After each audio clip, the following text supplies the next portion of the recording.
বলুন তো এটা কি? অনেকেই হয়তো জানেন না। এটি হচ্ছে হবিগঞ্জ জেলার বিখ্যাত পানির ফিল্টার। এই পানির ফিল্টারগুলো সিমেন্ট আর বালি দিয়ে তৈরি। ভিতরে চুনের প্রলেপ দেয়া যাতে পানি স্বচ্ছ থাকে।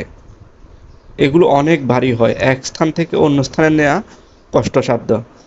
যাই হোক, মেইন ফিল্টার হিসেবে কাজ করে কংক্রিটের তৈরি দুটি অংশ দেখতে পাচ্ছেন। অনেক কারিগর তাদের নিপুণ হাতে ফিল্টার তৈরি করছে।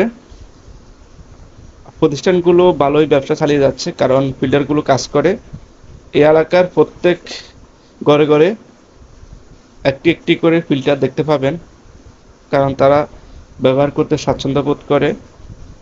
ভালো করে পানি ফিল্টার হয়, দেখতে পাচ্ছেন কোয়ালিটি ডিফেক্ট অনেক ফিল্টার পড়ে আছে।